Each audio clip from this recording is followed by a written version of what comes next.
नमस्कार। आज हम सत्यार्थ प्रकाश के पंचम समुल्लास के कुछ हिस्सों पर बात करने वाले हैं। इसमें जीवन के दो अहम आश्रमों वानप्रस्थ और सन्यास पर चर्चा है और वाकई बड़े गहरे सवाल उठाए गए हैं। हाँ, और ये सवाल सिर्फ सतही नहीं है, काफी अंदर तक जाते हैं ये। ठीक है, तो शुरू करते हैं। पहला सवाल तो यही आता है कि वानप्रस्थ या सन्यास, इन्हें लेने का सही वक्त क्या है? मतलब क्या सिर्फ उम्र की बात है? नहीं, उम्र तो एक इशारा है, जैसे 50 वानप्रस्थ के लिए, 75 सन्यास के लिए। पर सत्यार्थ प्रकाश असल में जोर देता है तैयारी और मकसद पर। अच्छा, तैयारी मतलब? हाँ, मतलब वानप्रस्थ का मतलब हुआ कि आप धीरे धीरे घर गृहस्थी की जिम्मेदारियों से हटकर चिंतन, अध्ययन और समाज सेवा की तरफ मुड़े। और सन्यास तो उससे भी आगे है, वो पूर्ण वैराग्य और मोक्ष की खोज का रास्ता है। और यहीं से सवाल उठते हैं उनके रहन सहन पर, जैसे क्या सन्यासी अग्नि या धातु छूते हैं, भिक्षा क्यों लेते हैं, किससे लेते हैं, और ये घूमते क्यों रहते हैं? हाँ, ये दिलचस्प है। तो ये अग्नि और धातु न छूने के पीछे क्या तर्क है श्रोत में? श्रोत इसे वैराग्य से जोड़ता है, जरूरतें कम करने से।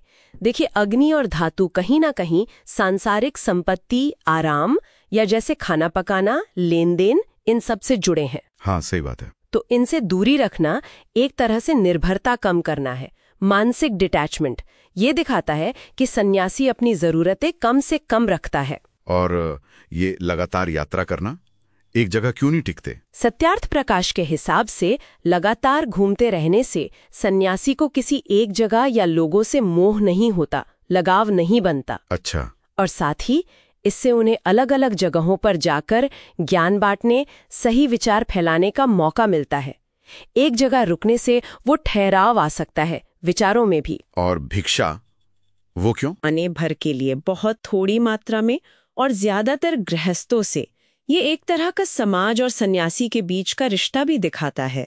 सन्यासी आध्यात्मिक मार्गदर्शन दे रहा है और समाज उसकी बुनियादी जरूरत पूरी कर रहा है। ये समझ आता है। अच्छा, समाज में उनके सम्मान की बात भी है, जैसे पुराने राजा उनका बहुत आदर करते थे। और क्या ये रास्ता, जैसा स्रोत पूछता है, सिर्फ ब्राह्मण वर्ण के लिए ही था?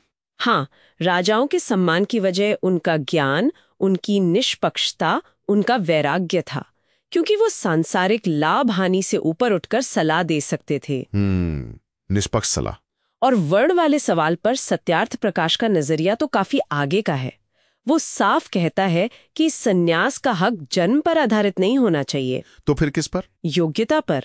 मतलब ज्ञान, वैराग्य, चरित्र। कोई भी व्यक्ति चाहे किसी भी वर्ण का हो, अगर वो लायक है तो सन्यास ले सकता है। ये बाकी एक बहुत जरूरी बात है। अच्छा, अब प्रतीकों पर आते हैं। श्रोत में शिखा यानी चोटी और यज्ञोपवीत यानी जनेऊ, इनके मतलब पर भी सवाल है। इनका क्या महत्व बताया गया है? हाँ, श्रोत इनके गहरे अर्थों को देखता है। उसके अनुसार शिखा ज्ञान के शिखर, मतलब सबसे ऊंचे लक्ष्य का प्रतीक है। ज्ञान का शिखर। और यज्ञोपवीत व्यक्ति के 3 बड़े कर्ज या कर्तव्य याद दिलाता है। देव ऋण, ऋषि ऋण, पितृ ऋण। मतलब मोटे तौर पर ईश्वर, ज्ञान और समाज के प्रति हमारे कर्तव्य। लेकिन यहाँ एक चेतावनी भी है। चेतावनी? कैसी चेतावनी? श्रोत बाहरी रूप और अंदर की सच्चाई में फर्क करने पर जोर देता है। वो पूछता है, क्या सिर्फ भगवा कपड़े पहन लेने से कोई सन्यासी हो गया? जाहिर है नहीं। बिल्कुल। असली सन्यास तो अंदर के गुणों में है।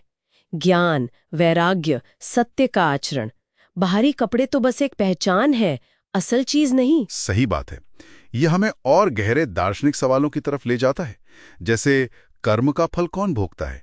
क्या शरीर जो कर्म करता है उसे आत्मा भोगती है? ये कर्म सिद्धांत का एकदम मूल सवाल है। सत्यार्थ प्रकाश के अनुसार आत्मा ही वो चेतन तत्व है जो शरीर और मन के जरिए किए गए कर्मों के फल, मतलब सुख दुख, को महसूस करती है। शरीर तो बस एक औजार है, भोगने वाली तो आत्मा है। और वो जो जीव यानी आत्मा और ब्रह्म यानी परम सत्ता के बीच के अंतर का सवाल है। एक सीमित है, कम जानने वाला, और दूसरा हर जगह मौजूद है, सब कुछ जानने वाला। ये कैसे मुमकिन है? स्रोत इस बुनियादी फर्क को उनके स्वाभाविक गुण से समझाता है। जीव मतलब आत्मा अपनी प्रकृति से ही शरीर, इंद्रियों, बुद्धि की सीमाओं में बंधी है, इसलिए वो एक देशी है, एक जगह रहने वाली, और अल्पज्ञ है, कम जानने वाली। ठीक है। जबकि ब्रह्म तो परिभाषा से ही असीम है, हर जगह मौजूद है और संपूर्ण ज्ञान और चेतना का स्रोत है।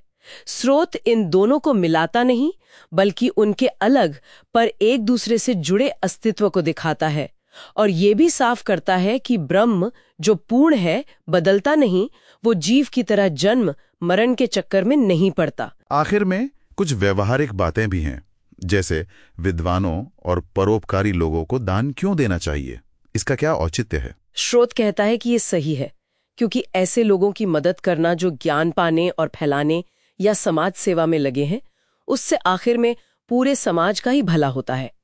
ये दान उनके अच्छे काम में एक तरह का निवेश है। यहाँ दान लेने वाले के चरित्र और मकसद पर जोर है। और वो एक वीर्य संरक्षण का सवाल भी था। हाँ, उसे ब्रह्मचर्य के बड़े संदर्भ में देखा गया है, जो सिर्फ विद्यार्थी जीवन तक ही नहीं है।